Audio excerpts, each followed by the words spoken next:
One, live. We're live. Good morning, good evening, good afternoon, whatever time you're watching this on YouTube after the fact, or if you're watching this live now, which nobody is, so that's fine. I'm just talking into the air. Happy to do it. Why do I look? It's like, I know there's a word for that, but for some reason this tripod is a little bit crooked. I look like I'm in like a Batman, one of the old Batman shows, you know, where the background is a little bit crooked. Anyway, whatever. Thanks for joining us this week in the latest Sylvia Findings live stream presentation. I know on all the social medias we, Lise, thank you very much, sent, you know, the promo, I guess, for the idea being something about freeform pendants, how to use them, when to use them. I mean, obviously, you're going to use them whenever you have something that's a freeform shape. But the idea came about because of this. Right, can you see this? Right? Get this in focus, right? This pendant, little dragonfly pendant. We have a couple of sizes of these. We have this one and a little bit smaller one. These, I mean, we've had them for a while, but I don't know, we missed them or something. But they're on the website now. On the websites, all the websites, on Etsy, on Sylvia Findings website, also the DIY jewelry website, which you can think. And I just love these. I think these are awesome for a couple of reasons. Obviously, you know, it's not really like a specific stone that would fit in here. Obviously, this is meant to be like a lapidary special. Lapidarists. That's what we decided last time, right? Lapidarists is the correct term for it. It's a lapidarist special kind of thing, right? When you have little let me just back up. We all know what intarsia is, right? I'll give you a second to Google that. INTARSIA. It's just a stone setting technique, not even a setting technique. It's a stone working technique, which is borrowed from woodworking. It's actually, I think if you Google it, you'll probably see woodworking. Are you watching this? Your name just popped up on the screen here. Val Tong is watching. Hi, Val. All right, I'm going to continue. Okay. So if you look this up, it's going to be intarsia. You're going to see woodworking examples, kind of thing. But it's, you know, stoneworking examples are a thing, and you see it a lot in Mesoamerican, South American, or even Southwestern U.S. jewelry, where it's a bunch of you know, stone pieces that are cut and ground together, so they're all flat. Lise had her sound off. No worries. I didn't really say anything important anyway. Where was that? So intarsia, right? And then, you know, you glue them all together, and, you know, then you file them and make them into a thing. You see like all kinds of you know, bolo ties with that, or belt buckles, rings, you know, all those kind of things you can see with that sort of thing. And that's what this is kind of evocative of to me, kind of like intarsia, although it's probably more accurately reminiscent of cloisonné, which is, you know, you can look, everybody knows what cloisonné is, right? It's just, it's an enamel that is baked onto the surface of a bead, or, you know, a piece of jewelry, or I've seen, you know, pots, bowls, you know, all kinds of cool things with the cloisonné thing. And cloisonné is just when you have a metal base.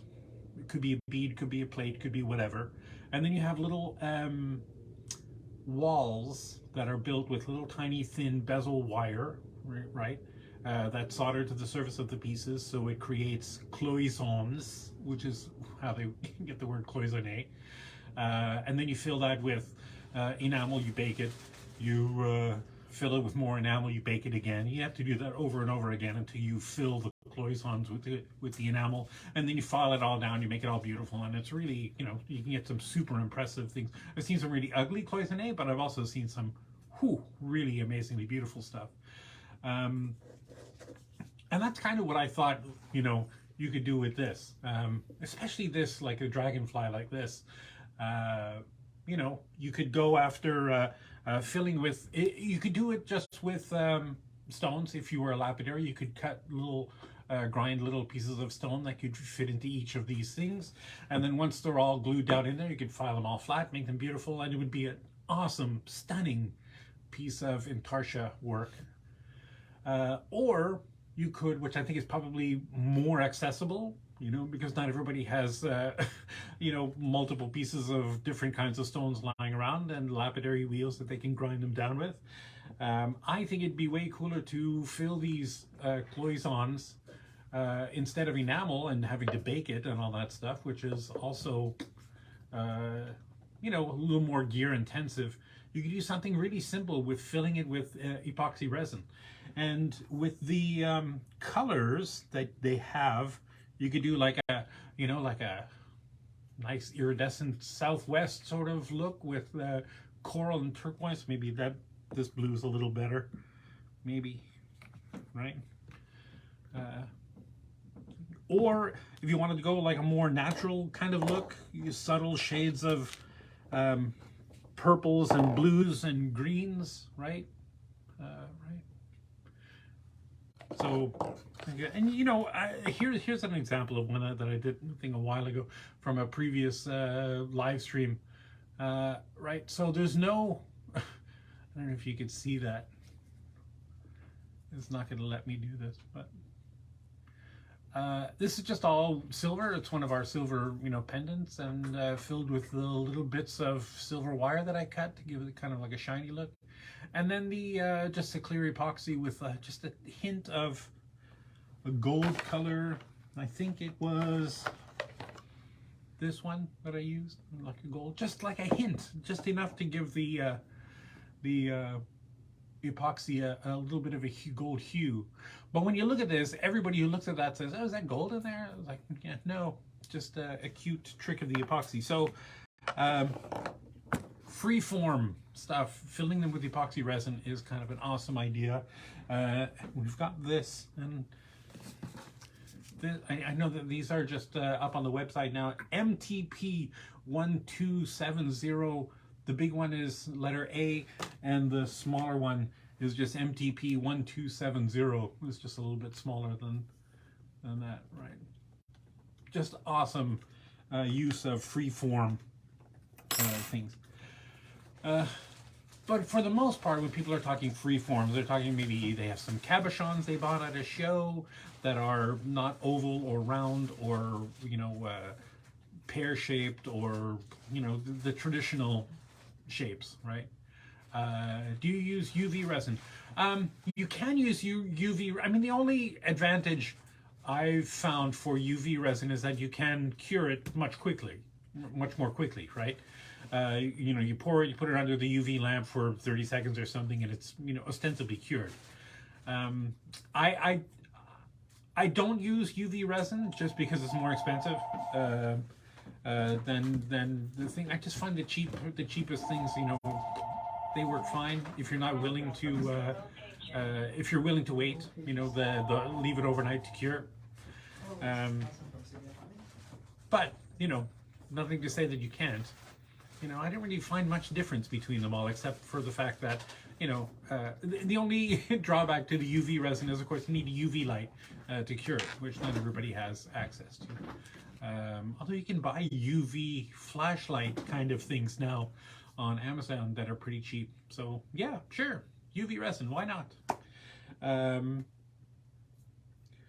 One thing I will say, you can get these pigments. This is kind of a liquid one, but you can get these pigments that are in like a powder form. Someone's at the door. I wonder who it'll be. I promise this is not like it's not like a Pee-wee's Playhouse thing where people just show up.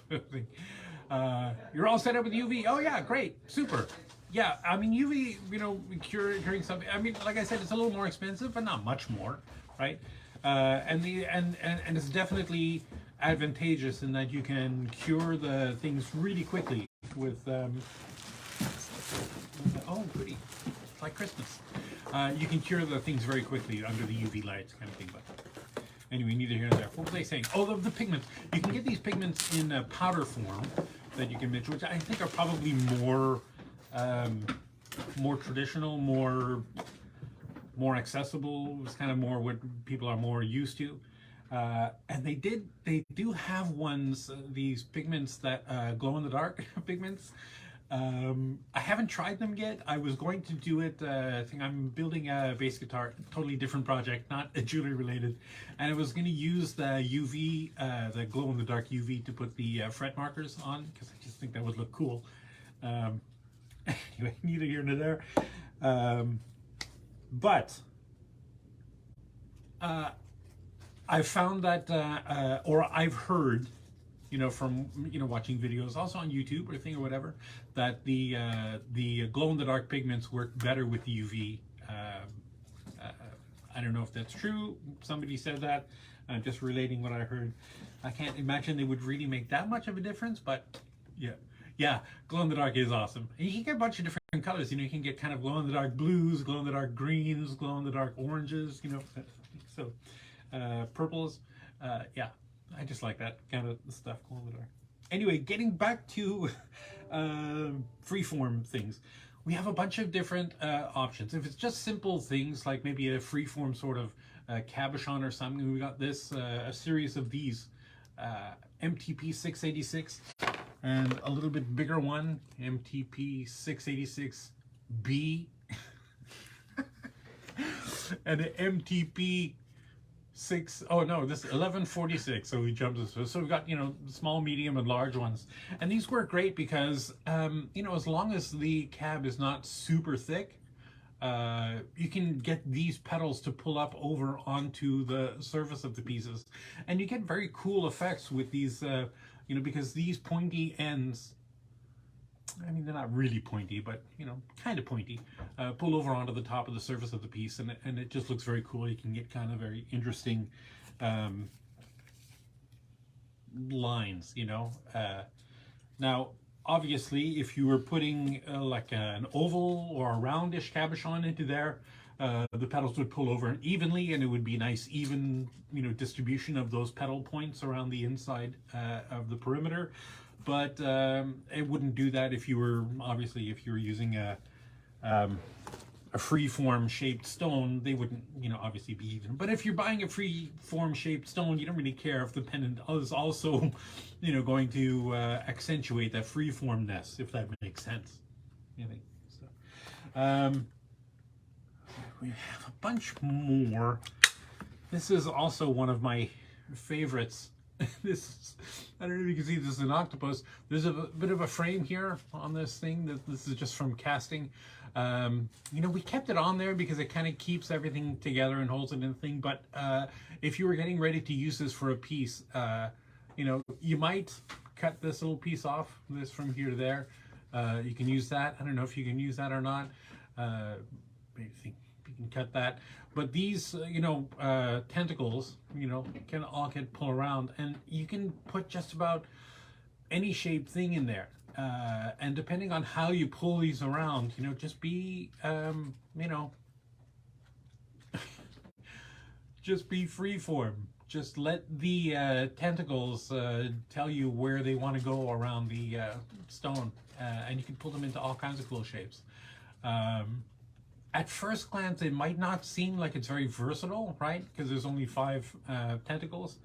But the couple of times that people have brought me this at a show and said, hey, can you put this around the thing? You know, whatever. I did one in I think there are pictures online too somewhere. It's a big oval, black oval stone. I feel like it was like some kind of petrified shell or something off the top of my head. But it just looks amazing. You know, it's like this octopus is grabbing this piece of stone. Yeah, very cool. Freeform, like to the nth degree. Here's another pendant, you know, kind of freeform. This nice big oval. So if you've got kind of like a big weird shaped thing, and you just want to have it centered, you have two options for these. These ones, these things have been pulled, together. So you can either pull the north, south, east, and west petals are soldered to the edges. So it's only the what do you call them? I guess northwest, southeast, those in between petals that you could pull over onto the piece. And you can either pull the whole petal, or if it's a smaller piece, these tines in between, right? You can use these, pull these over onto the shape to hold it in place. So another really versatile thing. The only drawback with this is that that cool flower, you're not going to see it from the front, depending on how big your piece is, sort of thing. But another really versatile thing, MTP1143, if you're trying to look it up. And then we have a couple of other, a little more limited potential size and shape. This is a crab, right, with a lovely, big bail on there. And this, right, is the back of the thing, and this is the front. You'd put your stone or something in there, pull these arms over so the crab is holding onto the thing. I just, I did a couple of these, and not my style, but I thought they looked very cool. So if this is something that you're that you like, that you like it, and it's one of those things that MTP 1142 is that one, if you're looking for that online. Here's another free-form setting that's really super versatile, right? It's just a simple 6-pronged pendant, basket pendant. You could put just about anything in there. Obviously the central prong, right, that has the bail in there, you probably couldn't pull that over to hold the stone down, but you'd be able to pull it over the top of the cab or whatever, and then bend this back straight up so that this the bail is right at the top, in the center of gravity of the stone. If you weren't here last week, we talked a lot about that with the cabochon settings that we have, the new cabochon settings that create a more proper center of gravity for those kind of settings. Anyway, this is super versatile, right? You still have 6 prongs, because it's 7 pointed, right? Isn't it? 1, 2, 3, 4. Yeah, 7 pointed, and the 2 prongs at the top, 2 prongs at the bottom. We have a ring that's similar to this, but it only has 5 prongs. Yeah, that's also, so I should have pulled that out. Because I do have a really good example of that. And then this one is MTP 1139. And then the only other one that I wanted to show you of these great big ones is still in the bag, is this. We built this to do that same thing, to just be a starfish, to just be versatile, kind of thing. You can use it however you want, pulling the prongs over onto the thing. But almost every one of these that I have sold at a show, people just wanted to have it to wear it.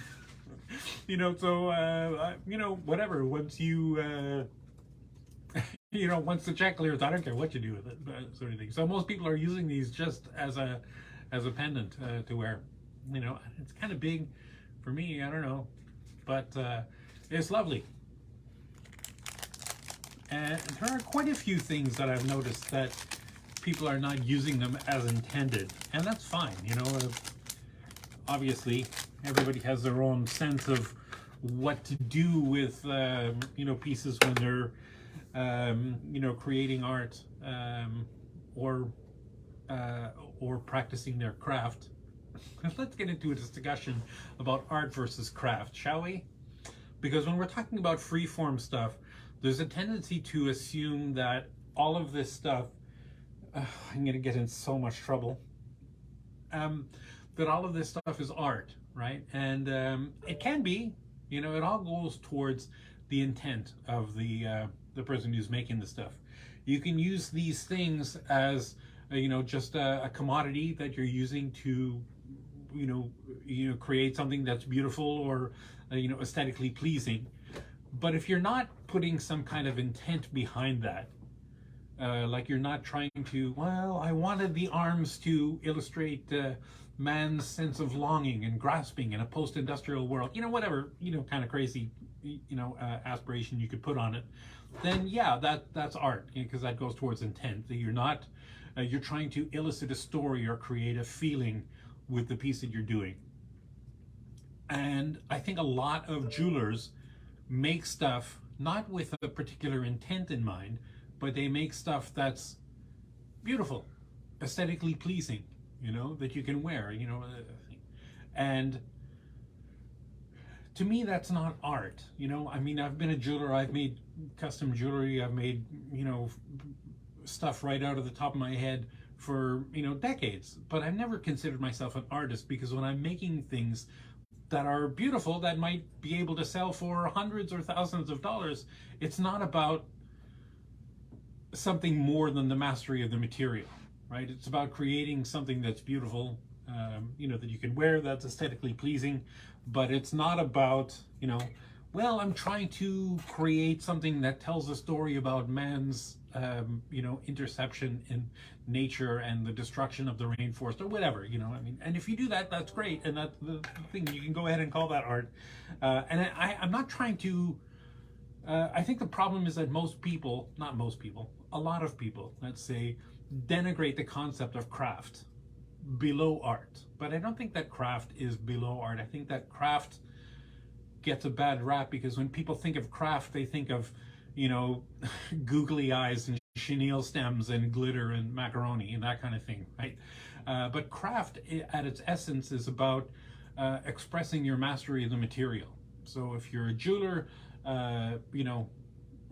whatever you can do to create something beautiful with the materials that you have at hand, if it's fabrication, sheet metal and wire and solder and hammers and flame and stuff, to create something that's aesthetically pleasing. If your intent is to just make something beautiful, then that's craft, that's mastery of the material, that's a thing. And I've seen art that is hideously ugly, just like gross, like, oh my god, that's so awful, but it probably does what it's supposed to do, right? If you're trying to create something that's going to repulse somebody for to express something, then that can be art. I've seen craft that's indescribably beautiful, but it's not really art because it doesn't have an intent. And like I said, I'm going to get in trouble for that sort of thing. I don't even know how we got off on this tangent. We're talking about freeform stuff. And the only other thing I wanted to talk about, it's not really freeform, but I suppose it goes more towards using, UV resin. You got me on that thing. Using the epoxy resin. Is this moving again?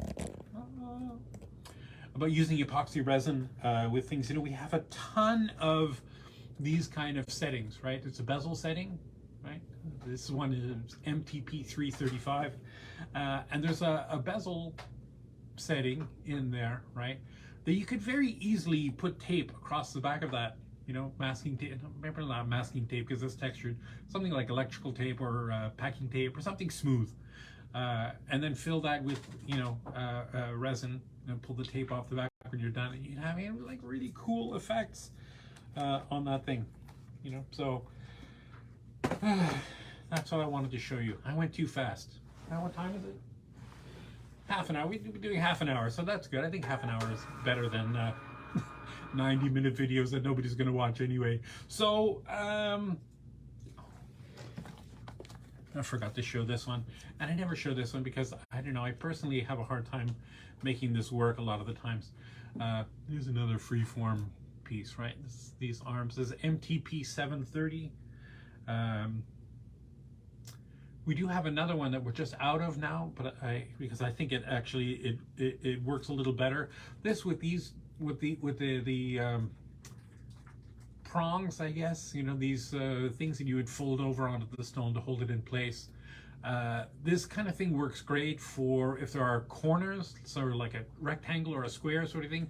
But if it's an oval, it's hard to make this thing not move, right? Like you can shift the stone at the north and south pole, and you can, you know, eventually slip out, unless you're going to glue it to the top of the thing. But you know what I always say, glue is a 4-letter word.